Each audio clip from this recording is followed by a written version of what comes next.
Hello बच्चों, English की next video आप लोगों के लिए कि यूज ऑफ देयर हम किस हिसाब से करें कि शॉर्ट में हमें प्रेजेंट पास्ट फ्यूचर तीनों के याद रहे। तो यूज ऑफ देयर बहुत आसान है और बहुत आसानी से आपको याद हो सकता है। अगर सिंपल भाषा में कहें तो किसी भी जगह पे किसी चीज का होना या ना होना, ध्यान से सुनो, किसी व्यक्ति के पास नहीं, क्योंकि जब किसी व्यक्ति के पास होना या ना होना पाया जाता है किसी चीज का तो आता है हैज, हैव, हैड और विल, शैल, हैव। लेकिन जब किसी जगह पे किसी चीज का होना या ना होना पाया जाए तो वहां पे हम देयर से सेंटेंस को शुरू करते हैं। अब सेंटेंस कैसे होंगे और कौन सी हेल्पिंग वर्ब होगी? मेन हेल्पिंग वर्ब प्रेजेंट में इज एम आर, ठीक है, और इज एम आर में एम हमेशा आई के साथ होता है तो सिर्फ इज आर, और पास्ट में वाज वर, और फ्यूचर में विल शैल। तो फ्यूचर में भी विल शैल की जगह शैल नहीं होगा, सिर्फ विल होगा, और सेंटेंस सभी देयर से यूज होंगे। अब सेंटेंस कैसे होंगे और कैसे आप याद रखोगे शॉर्ट में? तो पहचान वही मैंने बताई, प्रेजेंट पास्ट फ्यूचर। वर्तमान में क्या है? वर्तमान हो, भूतकाल हो या भविष्य काल हो। अगर इनमें हम रूल रखे तो देयर, देयर इज या आर प्लस बाकी सेंटेंस आ जाएगा जितना भी, ठीक है। अगर इसमें रखे तो देयर वाज या वर, और फिर प्लस में सेकंड से जो जितना सेंटेंस रह जाता है।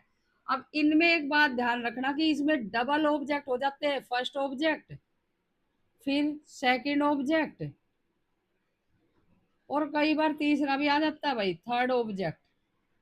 मीन्स इन सेंटेंसों में ऑब्जेक्ट की संख्या हमेशा ज्यादा होती है, दो या तीन। जैसे नजफगढ़ में दिल्ली गेट पे एक सरकारी स्कूल है, तो तीन चीजें आ गई क्या? नजफगढ़, नजफगढ़ में दिल्ली गेट पे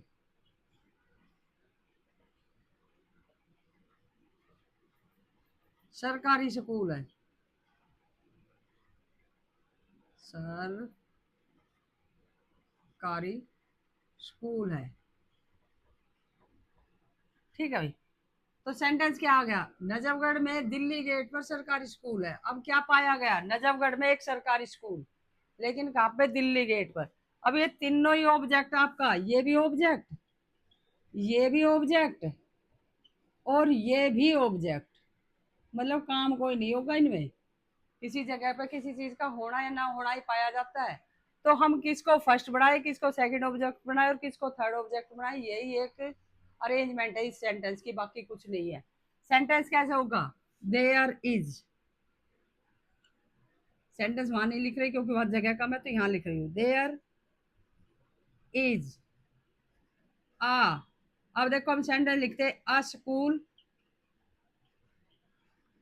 ऑन दिल्ली गेट,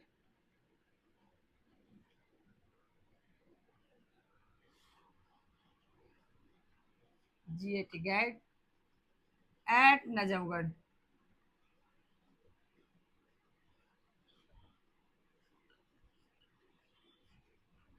ठीक है भाई। अगर हम हिंदी के हिसाब से चले तो देयर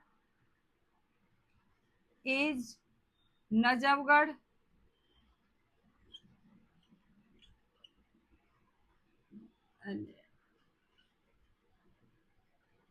ऑन दिल्ली गेट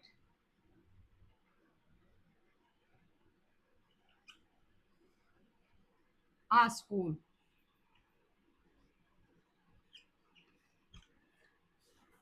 तो ये सेंटेंस भाई ये सही है या ये सही, हम कैसे डिसाइड करें? क्योंकि हमने ये तो बता दिया कि जब किसी जगह में वर्तमान, भूतकाल, भविष्य काल हो, यहाँ पे विल शैल आएगा, और विल शैल में हमेशा विल ही आता है, शैल नहीं यूज होता।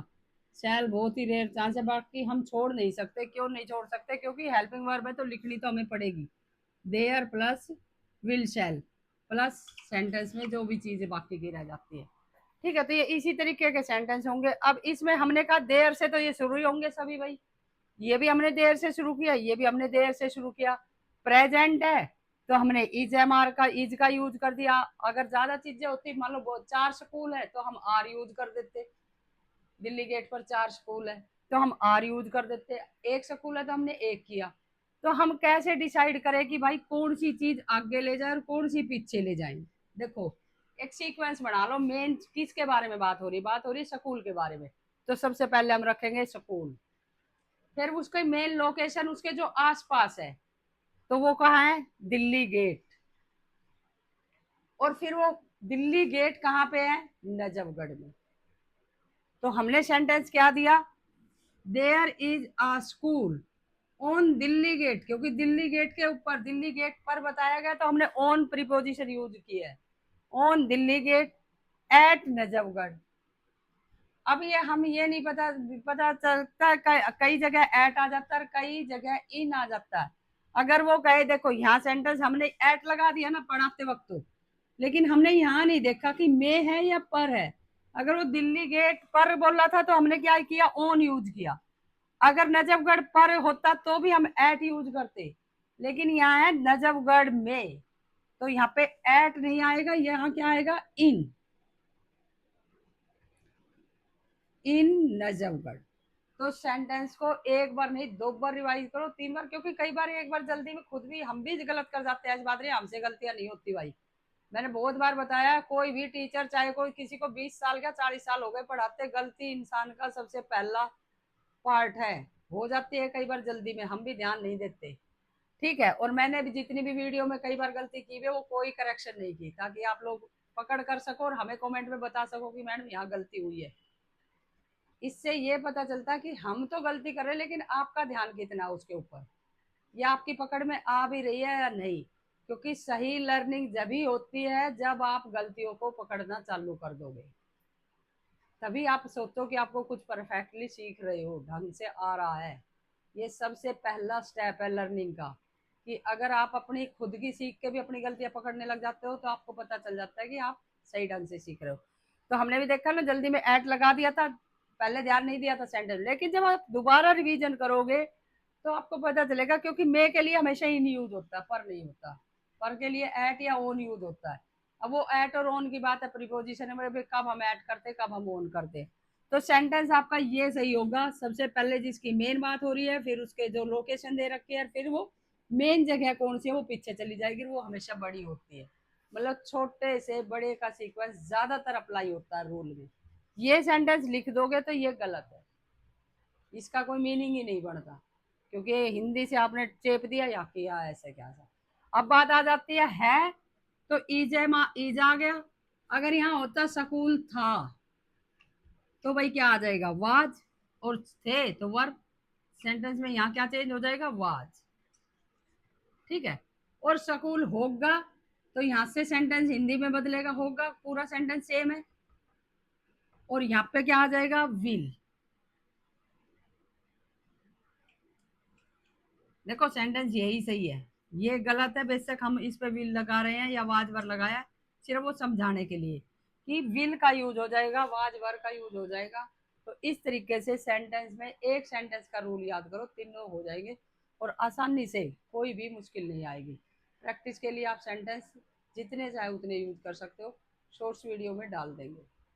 अगर वीडियो पसंद आई हो तो लाइक करें, सब्सक्राइब करें। Thank you for watching this video.